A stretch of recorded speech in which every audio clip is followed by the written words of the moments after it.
I am DYANAROZAY, and I bring a unique commentary to your favorite reality TV shows and whatever is popping on social media. If you are not a subscriber, please become one. Hit that notification bell too, that way you don't miss any of my videos. I go by DYANAROZAY on all platforms, and I appreciate every single one of y'all for rocking with me.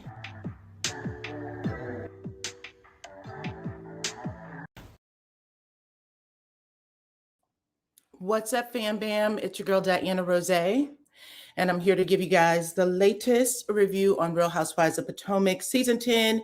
This is part 3 of the reunion, and yeah, it was a good reunion. I have to say that the season itself was a little wonky, but the reunion was the bomb.com. Okay, so I am looking forward to telling you guys all the revelations that I saw in this episode. I do want y'all to take the poll at the top of the chat, child, because, oh my goodness, there was something that happened toward the end. And I should have even seen this when Wendy and Eddie did their that little piece that they did right before the reunion. I should have seen it then. But I'm not sure that Wendy is the mastermind behind this.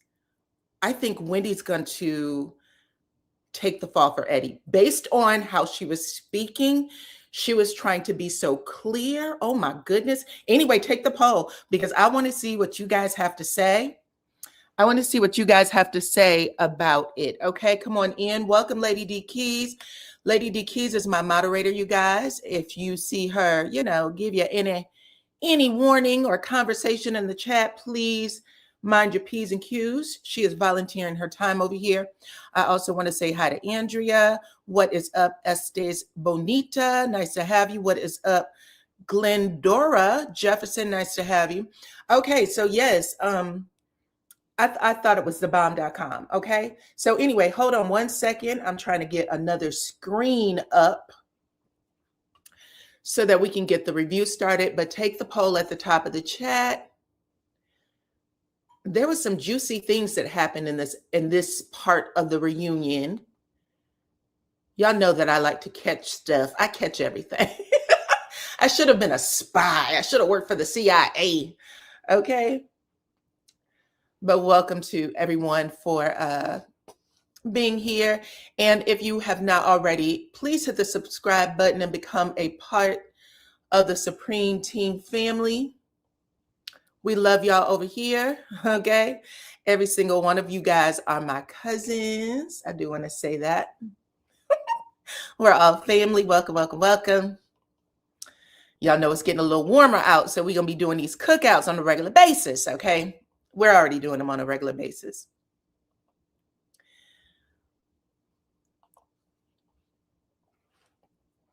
Okay, but anyway, hold on. My apologies if my camera skips. I'm trying to pay attention. That way I'm not talking and y'all hear my voice, but my mouth is wide open. I don't know what's going on with that, but it's not attractive. Okay. Hey there, Dana. Nice to have you. What's up, Sylvia? Greetings from Brooklyn. You believe it was Happy Eddie? Me too. Me too. What's up, Gloria, my St. Louis sis? Thank you, girl, for coming through. Okay, so let me get to it, you guys. It picks up where it left off. Y'all know that Monique ends up pulling her phone out, child, and playing some audio for Andy Cohen.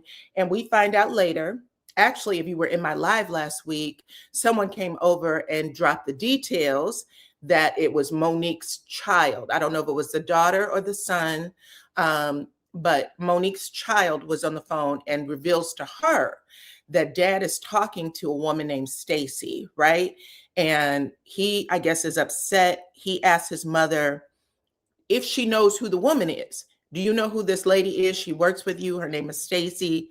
And you hear Monique at the end say, "Thank you for telling me." And so they're protecting his name, right?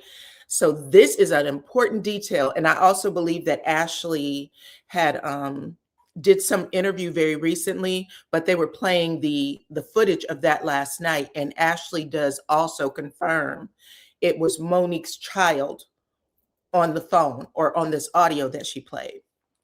But what Chris is threatening to modify this custody agreement for, I guess, take full custody. I think they have 50-50 custody right now. So he either wants to modify it so that he is the primary and maybe give her some visitation, or modify it so that she has nothing. I don't know. We don't know that part yet. But I do know that his problem, what caused the problem, isn't that someone was talking to him about what was happening on set. Like, what did Monique say? That she got her ass whooped by him, you know what I'm saying? Or that his sex was bad. That's not what he had a problem with. What he had a problem with is that Monique planned to film with her children and didn't notify him. And my guess would be that there's something in their agreement, in the child custody agreement, that says she's supposed to do that. That's why he's in court with her. So she's blaming Stacy for that. Girl, no, that's not Stacy's fault. That's your fault. You know what your custody agreement says. You know that your ex-husband and you aren't on the up and up, that y'all have problems. So it doesn't make sense that she's blaming Stacy fully. And also, based on the conversation that I think I heard Ashley say, it was that was the problem. So here's the other problem with this conversation, okay? Because we hear Andy Cohen say, Stacy, did you tell Chris Samuels that Monique planned to film? And she was sitting there with her mouth open like, I didn't say that. Like, I don't even know why who would do that, right? So she's like, I never did that shit. And she's like, I have my own issues. I just came out of a divorce. I'm at home trying to love on my husband and my children. I don't give shit what you have going on. I don't even know why that would be a thing in your head. So this is what Stacy's trying to convey. And I'm gonna say, I don't necessarily think that that's wrong. You know what I'm saying? Like, what am I calling him in the middle of the night for to give you this tea? But based on how Monique said, well, I don't know that to be true or false, but I'm going to believe my son. My son overheard a conversation with his father. He hears the name Stacy, right? And he's asking the questions about Stacy. Now, when Stacy, like I said, when Stacy's asked the question, hey, what is up, Miss Tyrese and Jacqueline? Welcome, you guys. So when Stacy's being asked a question, girl, what's the tea? Like, Andy Cohen is like, did you really do that? Because now all the heat's on her. And everybody on set is like shocked, clutching pearls, like, oh my God, why would you do that? Like, everybody's doing it except for one person. Did y'all catch it? The one person was Angel. Angel is looking at her sleeve. She's picking fur off her, whatever, ticks off her arm. She starts playing with her shoe strap. She's doing everything except paying attention to what's going on the stage. And I was like, that's CIA number one, okay? Why aren't you paying attention? Why isn't this like a gasp moment for you like everybody else? Like, she's the only one that's not paying attention.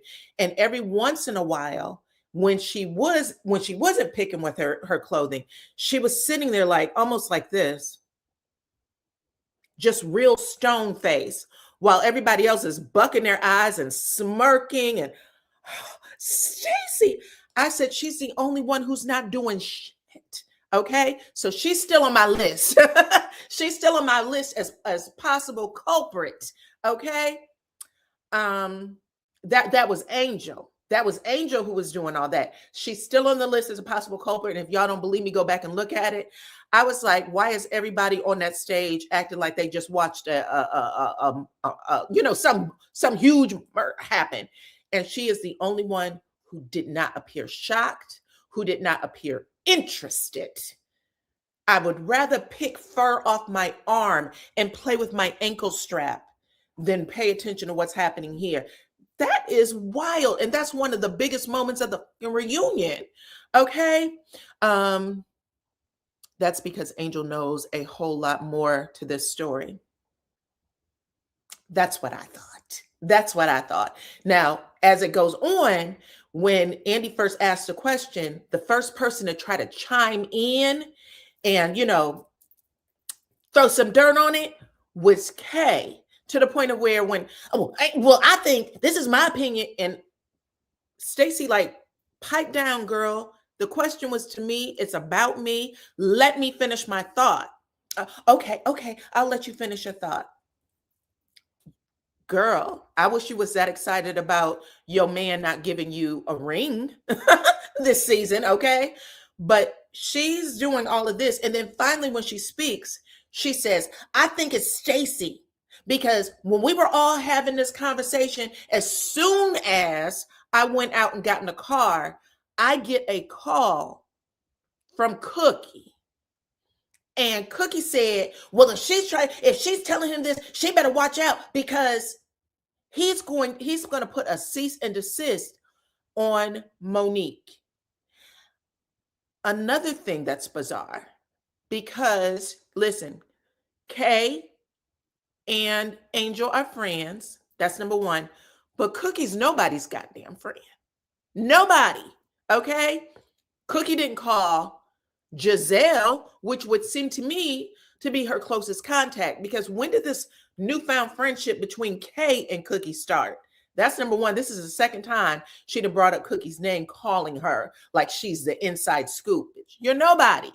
You're nobody. You didn't even have a storyline of your own.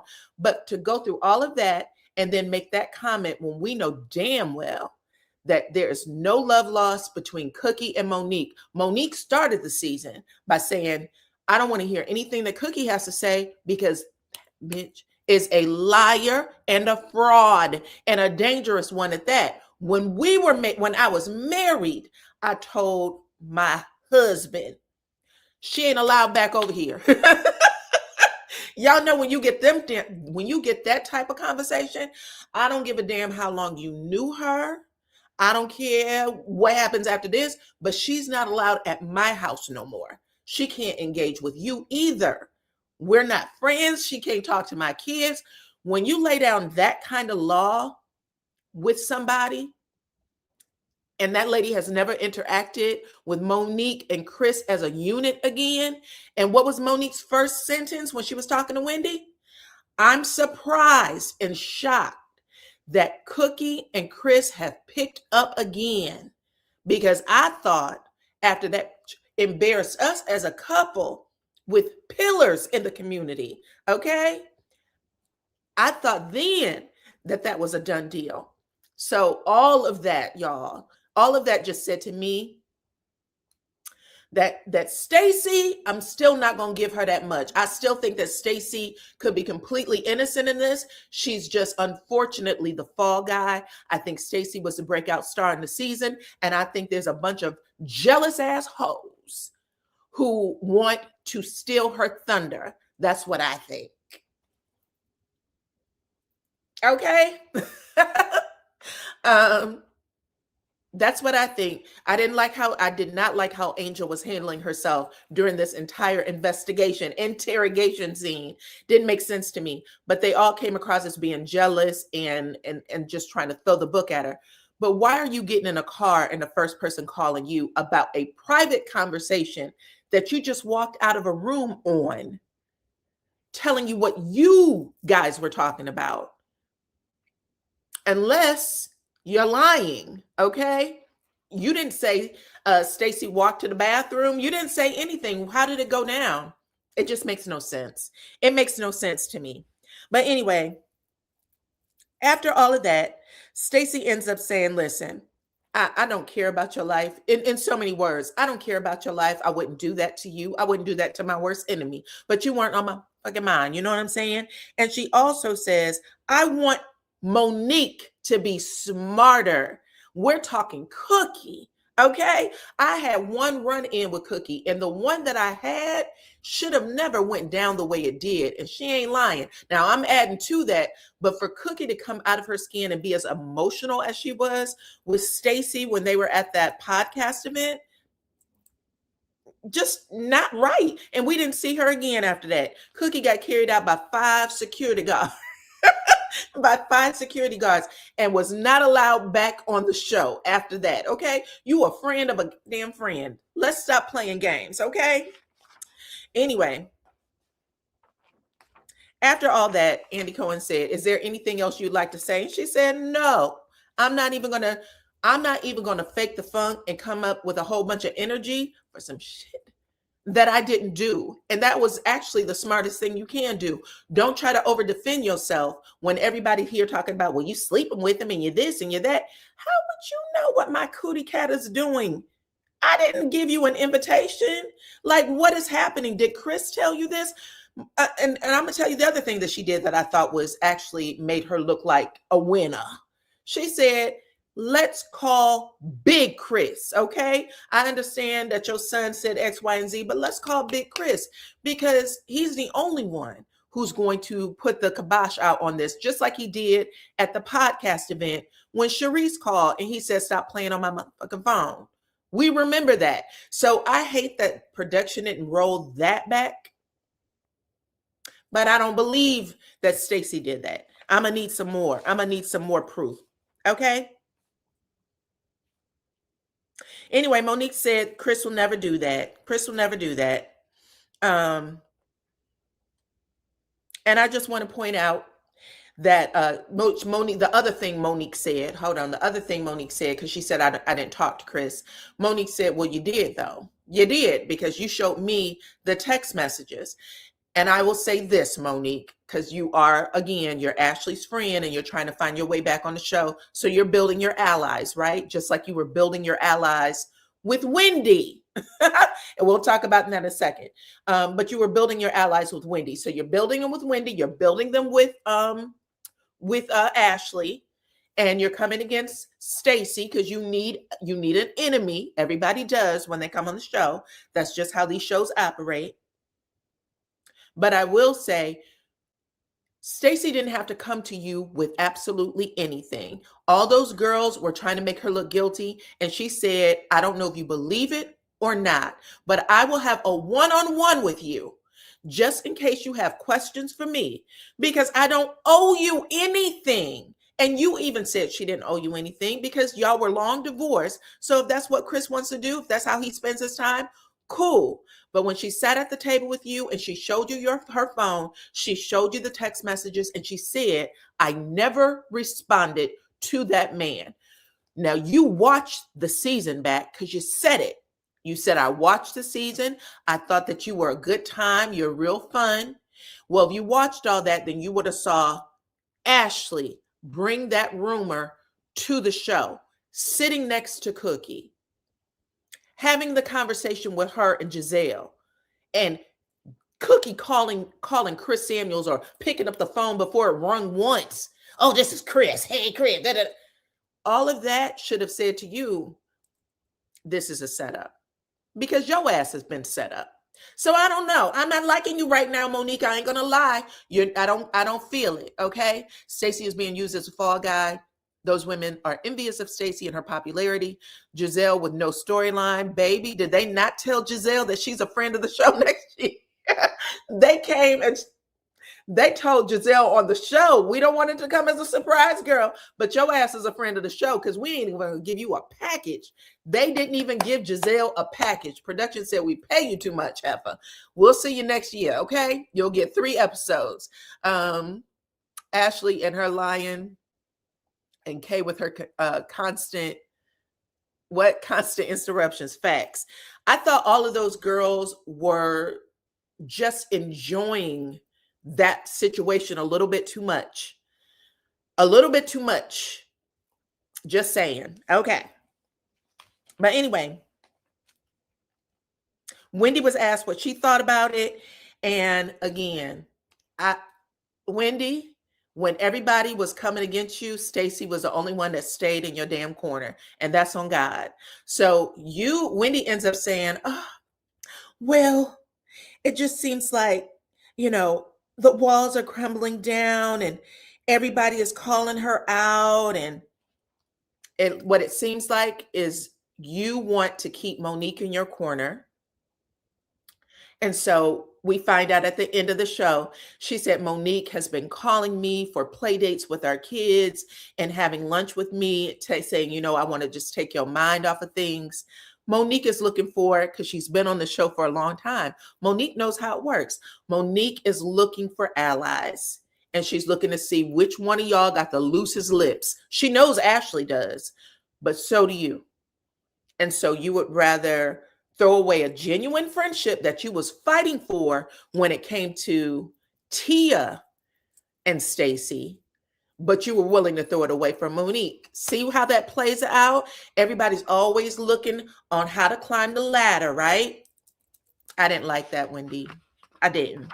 So Wendy just makes it seem like she doesn't know how the cookie's going to crumble. At the very minimum, you could have said, I heard what Monique said at the beginning, and I'm still going to call bullshit. It's probably all cookie. You could have said that, and you didn't. So anyway, always a snake, always a snake. Welcome to the chat, everybody. I appreciate every single one of y'all for... Oops. If y'all could hit my like button, please, and thank you, child. Do a sister a solid. There is over 100 of y'all, but only 50 likes. As my grandmother used to say, what did I do to deserve this shit?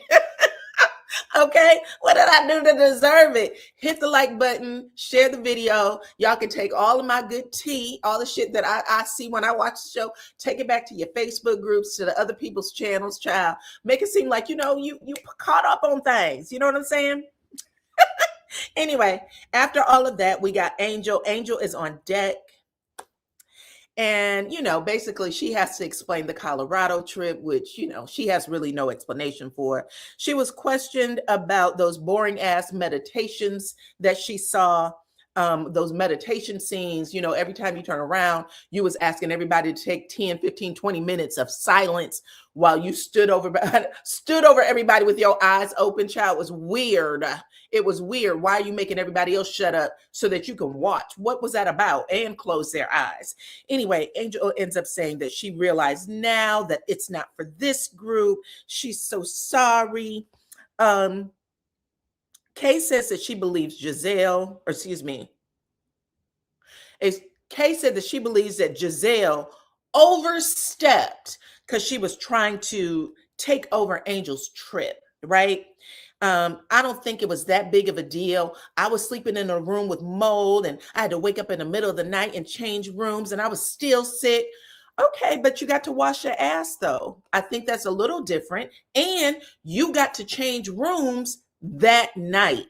These people were in the house for 2 days. On the third day, they said, bitch, we out of here. What is going on? And that is a different set of circumstances. Anyway, she tries to go after Giselle. Kay does. Are you giving my friend too much?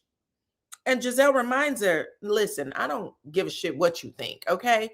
Angel never called us to apologize, at least not when it was happening. She never checked on us. It was like she did the shit on purpose. So if I had to do it again, I would do it all over again the exact same way. In fact, my ass would have been out on the first day because y'all remember Giselle said if the Grand Dame was here, she wouldn't have let this shit happen for an hour. 2 hours later, baby, I'm on the plane. I'm someplace else. So she said the fact that she stayed there for 2 days too long showed that she was a good sport, that she was a team player, and all the stuff that Kay is saying right now is just her trying to get airtime, girl. Nobody cares. I agree with Giselle. Anyway, Andy asked Angel if she had anything to say about how bad the trip was, child, because never ever in the history of the show have they ended the season finale at a damn gas station, child. Is there anything you have to say? And Angel boo-hooed practically and said, I've already apologized and I want to apologize again. And I wish that I could have done things differently. And hindsight is 2020. And when Andy Cohen realized he wasn't going to get the soundbite he was looking for, child, He just basically said, we will not bring this shit up again. Okay. Clearly, girl, your feelings are hurt about everything, everything that happens on the show. Literally buckle up, learn how to just take something on the chin, have a good joke or two. You don't have to make every moment so tense. Anyway, she wasn't willing to spar with Giselle, so it ended. Now they take Jazzy off stage and they bring Karen on. Okay. They all talk about Andy's interview, his one-on-one with Karen. And they said, we loved it. So everybody on the cast is talking about, Andy, you did such a good job. Y'all know, blowing the reasonable amount of smoke up his wazoo because they want to come back for next season. Giselle, again, wants to say anything that nobody else says. So she said, listen, baby, I love me some Karen. I have known Karen for many, many years. And what happened to Karen, basically Karen taking her ass to jail, is exactly what needed to happen. Nobody else might say it, but I'm going to say it. I've known that woman for a long time, and she would have never caught the lesson unless she went to jail. Okay. So she gets that out, and Andy's like, okay, no problem. Okay. Then Karen comes out on the stage and she's looking completely refreshed, child. Very, very smooth skin, looking amazing. Anyway, Karen makes the comment, if I didn't get first chair, Andy, because if you didn't put me right back in the seat I have earned and deserved, I was going to sit in your damn lap. We was going to share that seat, okay? Because nobody is supposed to sit next to you other than me when I'm coming out on stage. And Andy said, okay. Okay, I didn't know, child. Fine. Anyway, Andy Cohen ends up asking her is she going to continue to use the Grand Dame moniker, right? You said when you had, when you was crying and boo-hooing, you said that you will give that title up because you thought that it fed into a part of your life that no longer exists. You wanted to start afresh. And she didn't really say she wanted to give it up. What she said was that was something that was given to me and I never needed it.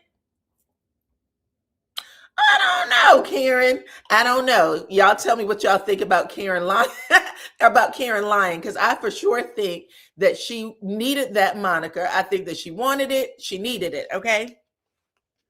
Anyway, Andy also asked, how did the ladies interact with you? What were your thoughts about, how everybody talked about you when you weren't on, saying that you should be in the elderly section of the jail, ARP section of the jail and stuff like that. And Karen said, the jokes are the jokes. And, I'm not going to act like I'm super sensitive to anything like, who, okay? Like, who, I'm not super sensitive about it. They got them off. Cool.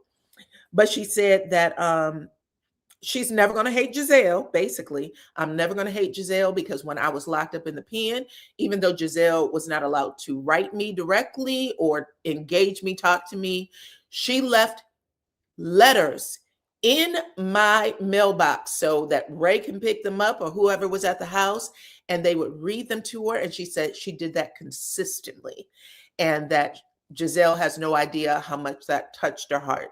And Giselle nodded her head, you know what I'm saying? And that's how you know that they're real friends. So it doesn't matter what Karen and Giselle go through on this show. It doesn't matter what the shit they say about each other. There is that moment where you realize, you know what? We're going to put down this BS and we're going to stay cool with each other. So Giselle said something like, I missed you. I missed you being a part of this stage and a part of this set.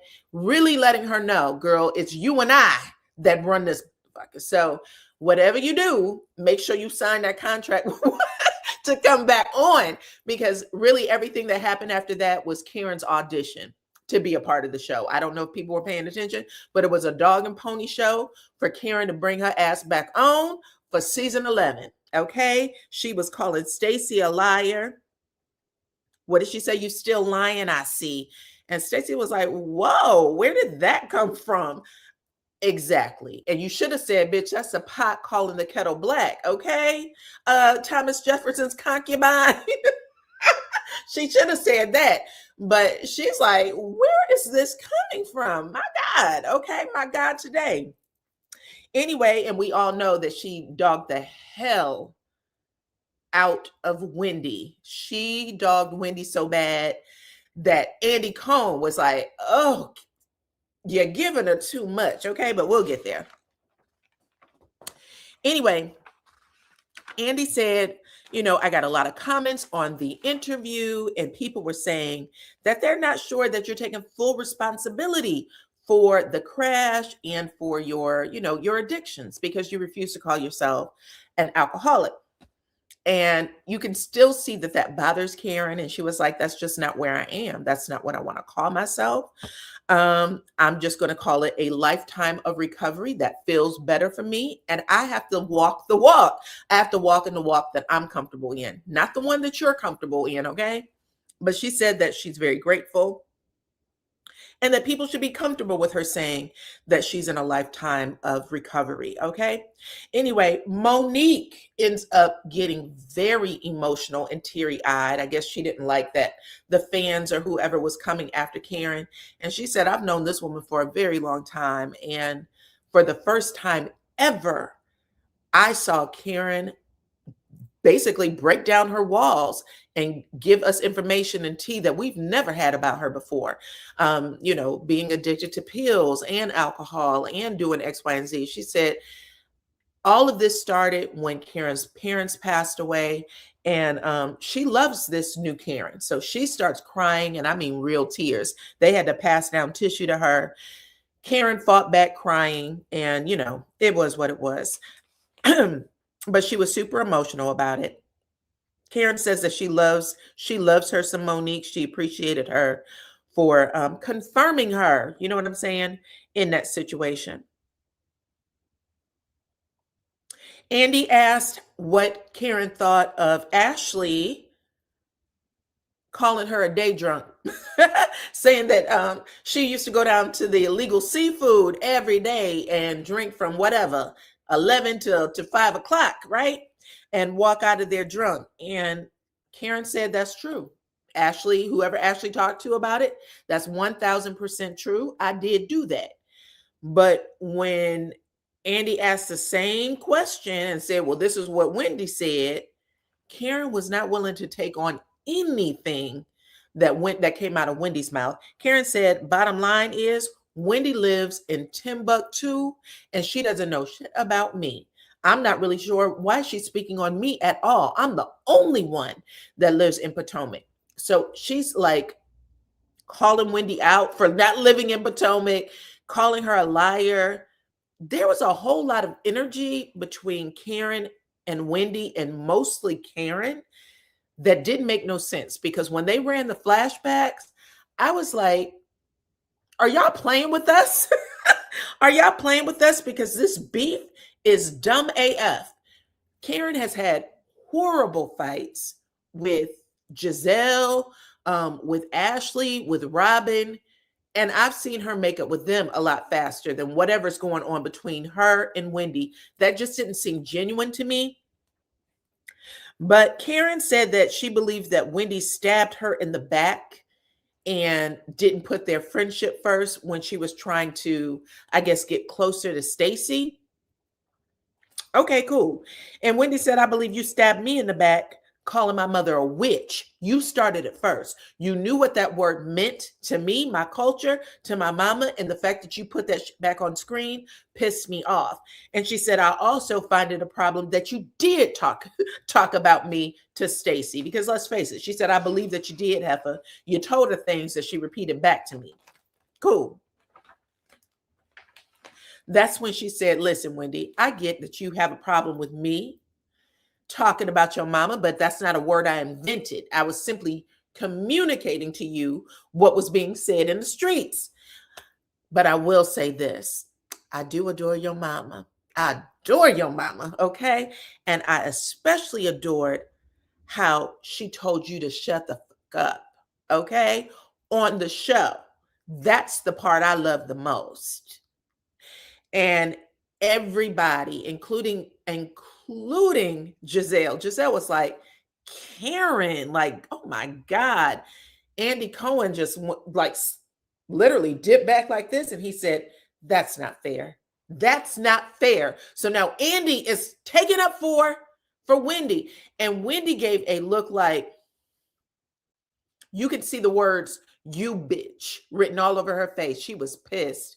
But she was like, you know what I'm not going to do? I'm not going to have a back and forth with you. You want a moment, you want a reason to come back on this show, and you won't get it from me. Okay? If production or whoever hands out these contracts, if they decide to give you another contract, it's not because they want to see what's going to go down between you and me, bitch, because I'm done. Actually, I thought Wendy won in that scene just because you could tell she wanted a little spar back and forth, and she wouldn't give it to her. She just said, I'm gonna make your ass look bad. I'm gonna make your ass look bad. I don't know. I liked it. You said it's legal seafood used to be my place. Karen looked like she went too far with that. Anyway, after that little moment, Andy takes the conversation away from Karen and he puts it all on Wendy. And I don't know if y'all saw Karen's face, but she was like piercing her lips. Like, she kept doing that because she really wanted more time for her. She didn't want Wendy to have so much of that last scene, but pretty much the last 15 minutes belonged to Wendy. Okay. Make sure y'all take the poll at the top of the chat, right? So he basically was like, okay, we're done here. I don't know how much they filmed with Karen, but production didn't give Karen a lot. And I will say that Giselle said something like, Karen's going to redeem herself on the show because of the questions that were being asked of her. They didn't let Karen redeem herself at all. I just want to put that out there.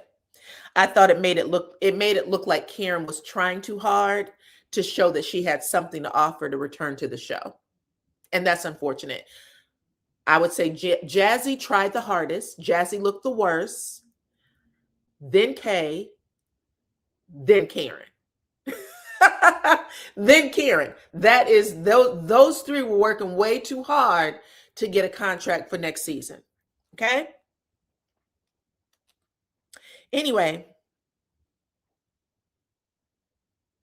Andy asked the cast for comments about Wendy. Like, what did you think was going on? Now that you guys know everything, you've watched all this stuff play out in the press, how do you feel about your castmate? How do you feel about the charges? All that stuff, right? And Angel's tone deaf ass. Angel is as tone deaf as can be. Angel says, well, now it's obvious that Wendy used her. She made her whipping boy. Is that how she said it? She made her the whipping boy because of what she had going on in her life. No, she didn't, girl. You made yourself look bad. Oh my God. Oh my God. Yes. That face right there. Yeah. Glow said, are you talking about the face that Karen has? Yes.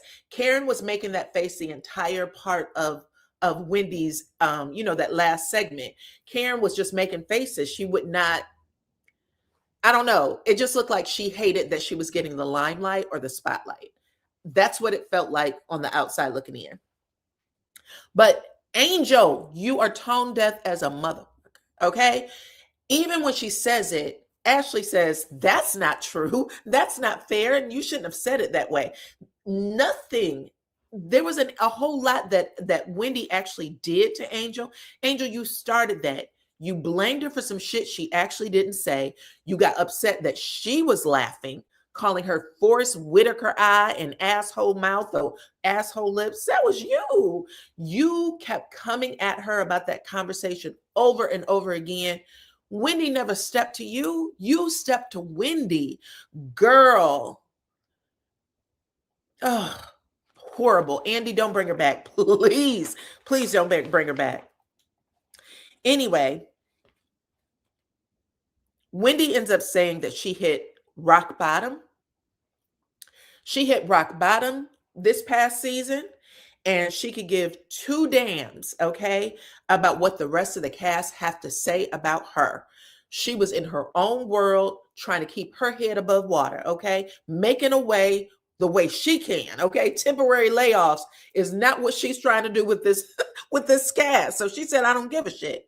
And most of the cast in particular, Kay, chimes in and also says, backing up Angel, that she thinks that Wendy knew that she was going to be arrested, and that's why she was giving her and Angel the most grief. Again, Kay is the one who addressed Wendy. You had a meeting with her in the park first, and you came after her. Then you came after her at your luncheon right before the horse race. Then you came after her on the boat. Girl, you came after her so much that, again, all of us at home was like, what is wrong with you? So both Kay and Angel, lame. Both of y'all are lame. Anyway, moving on. Wendy ends up saying that Angel and Kay are both liars, that she didn't know anything about how this arrest was going to take place until it actually happened. And then she ends up telling the story of the break-in. And now the Grand Dame is over there like, I just told your ass to shut up. I just told you to shut up. But really, it made everybody uncomfortable because you can tell that they were all recycling the same thing. Like, Wendy, don't talk. Wendy, don't talk. You could see that on all of their faces. Like, this is the wrong move. It's the wrong move. Okay. But Wendy says, listen, I returned home from vacation in 2024. I'm about to tell y'all the story she told. I came back from vacation in 2024. We walk in the house and everything looks kosher downstairs, right? I can't see anything out of place. My kids are happy. They go running upstairs to their room. And I hear my daughter say, uh-oh, Zoe made a mess. And Zoe is their dog. Okay.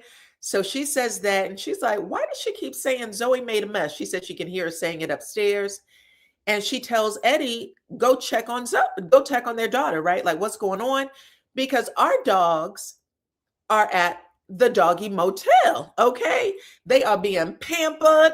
They're at the doggy motel. They weren't even here. And when Eddie ends up coming downstairs, he tells her, call the police. We've been robbed. Something horrible happened, which I can't even imagine, like, in real life. You know what I'm saying? That's some crazy shit, right? That your kids are upstairs in a space where strangers may have been, assuming that's actually what happened, because I think Wendy's about to take the fall. I do. Anyway, come on in, you guys. Hit the like button, share the video. Anyway, she said from there, she knew that the shit was being investigated, whatnot. And then in October 2025, she said, I was sleeping, okay? I was feeling good. It was any regular day. My kids were at whatever extracurricular activities they have going on. And she said that her husband ends up waking her up because police cars swarmed their home. And so he comes running into the room. Wendy, wake up. Wendy, babe, police are here. And she said she wakes up like, well, what? And when she saw that all the cars were out there, she thought something happened to her children, is what she says on stage, which again, everybody's gasping now. Like, wow, Wendy, goddamn, you know what I'm saying? So she said when the police officer comes in, she runs over to him and said, what happened to my kids? What's going on? And she said the officer said, it's not your kids. And, it has to do with the burglary. And she said, you found the burglar? Okay, you found him? And he said, there is no burglar. You did that shit. Okay, I'm here for you and him. Okay, turn around, put your hands behind your back. Let's go. Okay, so she tells that story and everybody is choking. That's how she gets arrested. And Karen said, Wendy, this is what I'm talking about. Shut the fuck up. Why would you tell this story? Who's your lawyer? Okay. She said, you are sharing too much for this damn TV audience. I don't give a damn what Andy Cohen would have asked me. I would have said, baby, that's not something I can talk about on this platform, and you should know better. Right? So she's dogging Wendy. She dogging Andy Cohen. Andy Cohen sitting there with his damn, cards like, where are you coming from? Where are you coming from right now, right? So he's looking like, what is happening right here? But the Grand Dame is trying to have a real sister girl moment with Wendy. She said, girl, I love you. I do not want you to go to jail. In fact, when this shit went down, my first thought, Wendy, was, my God, your children. I don't want anything to happen to your children. Please let you come home so that you can be there for them babies, right? And Wendy tears up, but Wendy's also making faces. I want y'all to know this. When Karen says, shut the fuck up, and I don't want you to go to jail and all that shit, Wendy's like, what are you fucking doing? Like, she's making that type of face. I don't know if y'all were paying attention, but she's talking back with her eyes to Karen, like, and I was sitting there like, what do y'all got going on? What do y'all got going on, baby? Okay, but she says all that. Anyway, after Karen gets it all out, Wendy says, listen, everything I just shared with y'all is in the police report, which is public. It's been posted in multiple periodicals and multiple news stations and blah, blah, blah. I didn't say anything that isn't already out there. Not to mention the fact I have a lawyer, okay? And so all of this has been discussed with my lawyer. I've been prepped on what to say and what not to say. So all of this hoopla that you're doing, basically, all this hoopla you're doing for show, like you telling me something, calm down, back the fuck off, okay? I was like, Wendy, damn. What her and Karen had going on, y'all needed to pay attention to that. Did anyone else see that Karen was under? You think that Karen was under the influence? Unless she's on some sort of medication. I did not see that. I think that she had a lot of Botox, and so it froze her face. But I didn't think she was under the influence. And I also want to say, well, she said, take it from me. Karen says, take it from me. Every word that you just spoke can be used against you in that courtroom. Not only can it be, I promise you it will be, okay? Because that's what happened to me, okay? So, it was uncomfortable. Girl, what's the tea said, listen, Wendy talked to her attorneys, unlike Karen. Y'all, it was a crazy moment. It was a crazy moment. Anyway, Andy ends up asking Wendy questions, and one of the questions he asked was if she was broke. Okay, listen, we've seen you and your rise. You know what I'm saying? You started off one way, baby, but later in them seasons, you was doing home remodels. You got a personal remodel. You and Eddie, okay? Looking good on the show. Spending a whole lot of money on something. I thought you had it that way, right? Andy's telling her a story about how, this is what the audience is saying. They want to know what's up. Basically, you flossing for the show, okay? He didn't say flossing, though. Andy said, were you just looking fly? Andy pulled one of them 1990 terms, okay? He said, were you just looking fly for the show? I said, Andy, I think the word you were looking for was flossing, but I'm happy you didn't use it, okay? Thank you. He said, were you just fly for the show? And Wendy said, I don't give a damn what people think. I'm going to let them think it. That's the one thing she didn't answer. She didn't say, I'm not broke or that I'm broke. She kept that mute, okay? Anyway, he also asked her about the 67 credit cards. He said, well, people are saying, this is another thing. Did you really have 67 credit cards and a whole bunch of aliases that you were using to, basically defraud banks and shit like that? And she said, now that was actually proven in court. So she said, I'm going to say it out loud because y'all all, thank you, Eva. She said, that's something that was already proven in court. My lawyers have come out and said this. I did not have any aliases. I did not have aliases that I was using to gain credit cards or basically defraud any financial institution. She said, what I had was 2 or 3, whatever you want to call them, names that we use for package or food deliveries to our home because of who we were. We didn't want people to know. And that makes sense. I mean, I would do that too. I wouldn't let people, you wouldn't want people to know who you were. People get upset about the tip you made. You know, it's bad enough that they can't bring you food to regular smegulars, you know what I'm saying, without doing some dirty shit. So I get why she would have done that. Dana said that Wendy should not have said anything, no matter what conjured up statements the public knows already. I'm a firm believer of shutting. I said this from the beginning. I don't know why you're talking, boo, but I do believe that the reason why she's talking so much, she's talking and not Eddie talking, is because Wendy was not the mastermind. And I think Wendy, the way Wendy sat there as regal as can be, she did not dip her head. She was looking straight at the camera, looking dead at Andy Cohen, except for when he made her cry. I was like, Wendy's not guilty. Wendy's guilty for sure by association, but she wasn't the mastermind. I think it was Eddie with them white chalk marks that he has in his beard. I think it was Eddie for sure. Okay. Anyway, I think she went along with it. I think she trusted him when he said it's a shoe-in, we can get it done. But I don't think she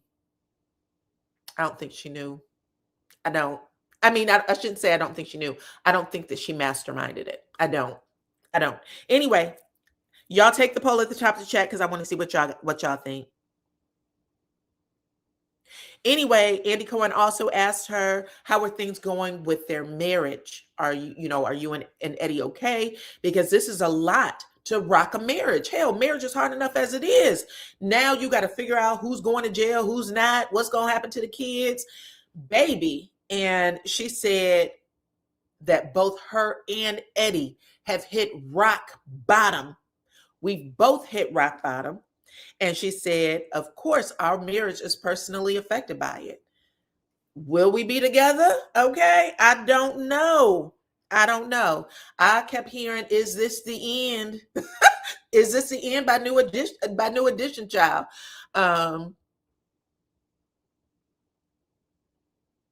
We knew that Teresa Gudas was in the mastermind and she still ended up in jail.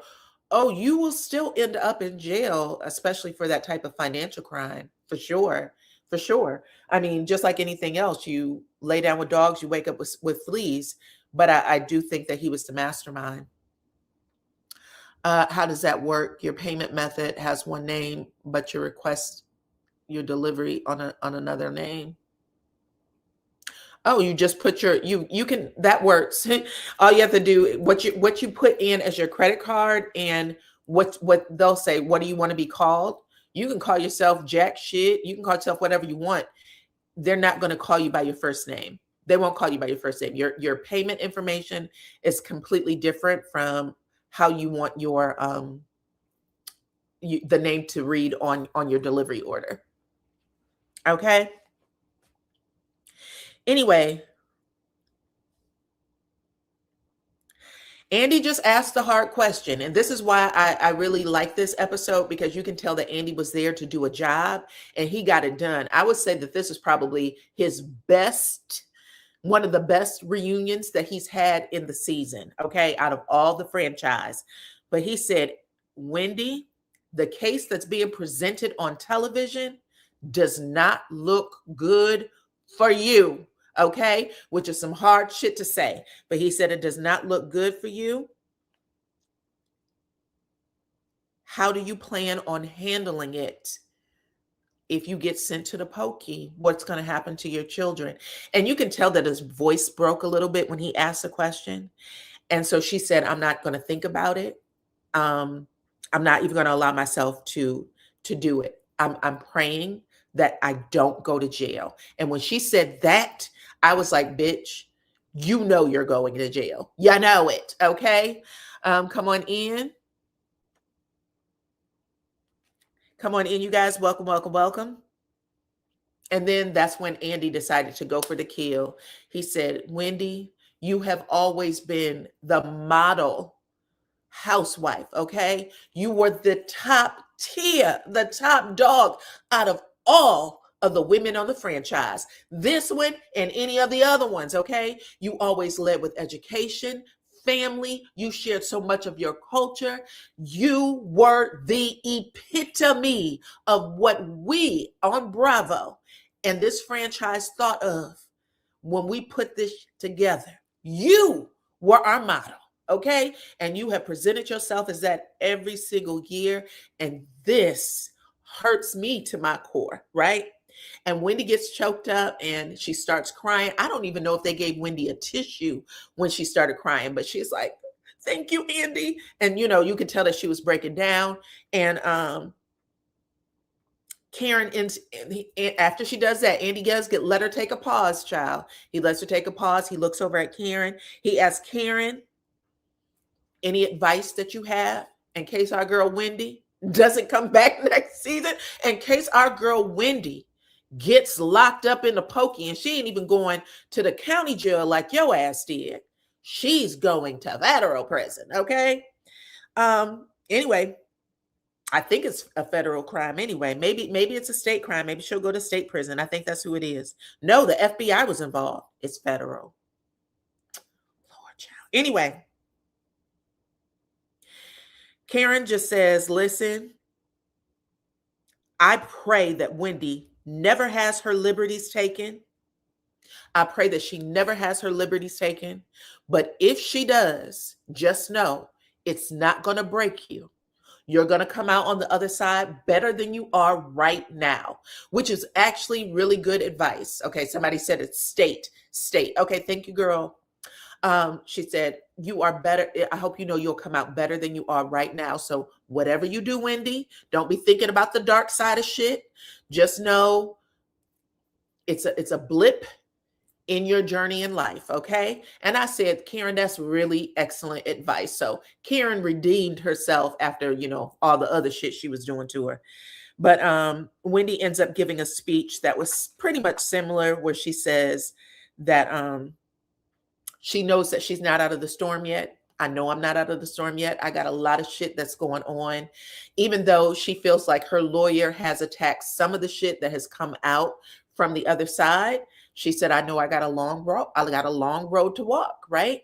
And she also says that she already feels like she's a better woman. I already feel like I'm already a better woman. And it was actually pretty sad.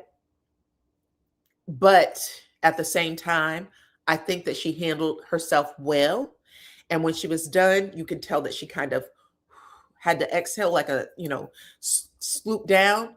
And you know who came walking right out to meet his woman? Eddie Kane, okay? From the 5 Heartbeats. He brought himself right on out there and kissed her on the head and looked at her, look, you did good. You did good. He kept trying to talk her down, and she was like, okay. I was like, girl, that man is guilty. He did it. That's what made me think he did it, okay? But I'm going to give you guys, that's what made me think he's the mastermind. I know that Wendy wasn't ready. I know that Wendy wasn't going to let them see her sweat, especially Ashley, because she definitely tried to come for her with multiple SS numbers and aliases. Yeah, she said, listen, at the end of the day, I love all these women. I think that they could have been super hard on me, but they actually gave me a lot of grace.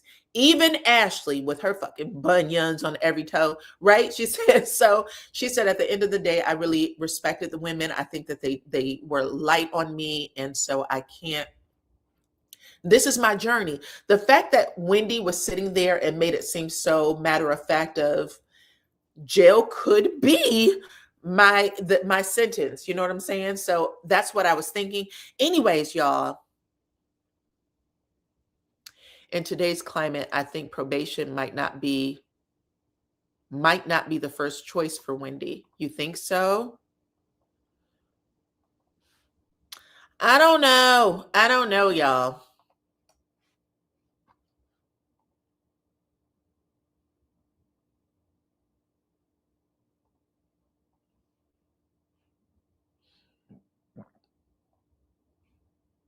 Okay, so I'm about to take this poll, okay? Hold on. Let me get the poll up, baby.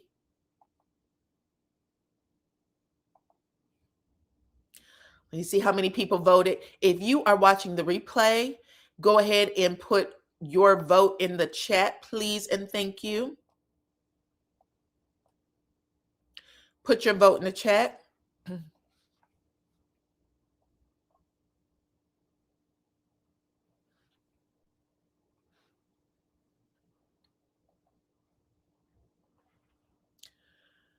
Hold on, child. This thing always gives me the blues. Okay, so I said, do you believe that Wendy or Eddie was the mastermind? Do you believe that Wendy or Eddie was the mastermind behind the robbery? Allegedly, you know what I'm saying? Because they still are innocent until proven guilty. They are innocent until proven guilty. I'm aware of that. But I'm asking for the hell of it, okay? 38% of you said that Wendy is the mastermind, and that Eddie was manipulated by her. 44% of y'all said it was Eddie. He had the inside knowledge about what was going on and how to handle things. I agree. And 18% of y'all said that it was Zoe, Zoe the dog, that messed things up over there in their household, child. So yeah, I think that a lot, I saw it differently a little bit just by how she handled herself and the fact that she's the main speaker about all of this. We haven't heard Eddie say anything. That's what it feels like anyway.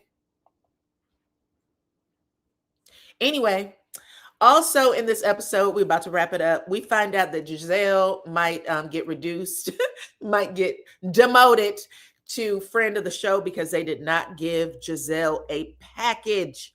They did not give Giselle a package, which I'm assuming is an industry term, where they basically give the flashback of what happened in the season and then ask her to speak on it.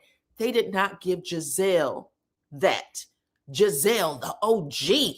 Okay. So when Andy's asking for last words and he goes to Giselle, Giselle basically calls it out like, bitch, I'm not going to act like I didn't see it. Y'all didn't give me a package. So I guess I will give my own synopsis of what is going on in my life in the season. So she ends up talking about her kids going to college and stuff like that.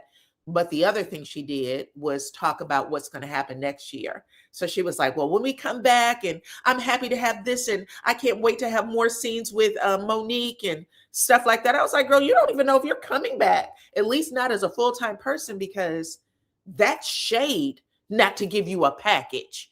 That's shade not to give your ass a package, child. They're saying that you might be rotated about this. I don't know. Come on, you said. Well, she may come back as a friend of the show, and then she'll probably, decide if she wants to take the package. Y'all remember Cynthia says she thought it was shade not to be given a full-time position. And then she ended up sitting on her ass for a season or two and said, you know what? Friend of the show it is. I'll take it. But anyway, who else? For the most part, everybody said the exact same thing, that they'll try to speak up more, that they'll try to be better sister friends to the group. Stacy actually said that she doesn't want to change a thing about herself, that her plan for next season is to come back exactly who she is right now. She wanted those ladies to know, you didn't break me. Bravo, Stacy. I agree. Fuck them ladies, okay? Y'all ain't gonna turn me, y'all ain't gonna bully me into who you want me to be, like I'm some sort of Play-Doh mode. This is who I am, okay? Deal with it. So I like that she said that, but she said, I will be more direct. If that's what y'all need, I'll be more direct. But my fun, bubbly, get the fuck over itself, it is what it is. You'll have to just take it, accept it, okay? And Wendy said something like, she wants to lead with kindness for the next season. I guess maybe she thought, throughout the season, throughout the years, maybe she's been a little bit of an asshole, but now she wants to lead with kindness. If there is a chance she could come back, she wants to be humble. And that was it, y'all. That was how the episode ended. Andy said this has been one of the best seasons ever. Let's bring out some champagne and celebrate y'all 10th year on TV. I hope that we get 10 more years out of all of y'all. And he also said, let's take a selfie. And I promise you, will heavily filter that mother, because I know how y'all feel about being catfish. We're all going to be catfish. And you could see poor Angel take a deep breath, like, you know what I'm saying? Because everything hurts her feelings. Giselle didn't have anything to offer this season or the past 3 seasons other than getting her and her other cast members business, and you love Stacy. Okay, hey Terry. But that was it, y'all. I love the reunion. I love parts 1, 2, and 3. Do I feel robbed? Do I feel like he didn't get to the root of anything? The only person I feel like he didn't get enough of, like he didn't ask enough direct questions, was of Kay. He kind of skirted around Kay's season. I wish he would have asked a little more questions of her. But outside of that, it was cool. I thought this was a really good season. Thank you, Lady D Keys, and thank you to all of y'all, my family, my cousins. I appreciate you guys for coming over and listening to me, child. You know, when you're young, someone's always trying to shut you up and tell you, ain't nobody listen to you. And now I have thousands of people who come over and listen to me, not just on the live, but on the replay. You know what I'm saying? So that makes me feel pretty good. Let's see. Ann touched on Karen refused to say that. Oh yeah, him asking Karen directly, why can't you say you're in AA and that you're an alcoholic? That was stand up. A lot of people would, attack the host for asking very direct questions like that. Be more sensitive, have some compassion. I really like that he asked that question. I really love that he directly asked Wendy, what's going to happen to your kids? You were the epitome, okay? You were everything that we look for in a housewife when we cast. This breaks me because you were it. I tell everybody that when we are writing and saying, who do we want? I want another Wendy. I don't care what she comes as, okay? I want another Wendy. And that was important. I really enjoyed that. If y'all listen to my review from the last time, I forgot her name. Is it Nneka?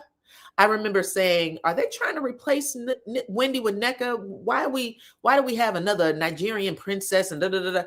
The fact that he said that out loud, I thought that was so stand up. You're the person I measure all other housewives by, in other words. So when I brought on another Nneka, when I brought on a Tia, I was hoping we can get another one of you. Okay? Oh my God. Okay, I hope that those words like ring in her ear, and however her second chance comes, I hope that she tries to live up to that again. You know what I'm saying? But anyways, y'all, thank you.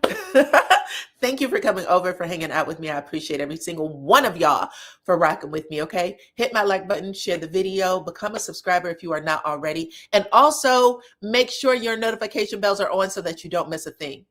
And just in case these doggone YouTube notifications lag, follow me on my other platforms at DYANAROZAY, Facebook and Instagram.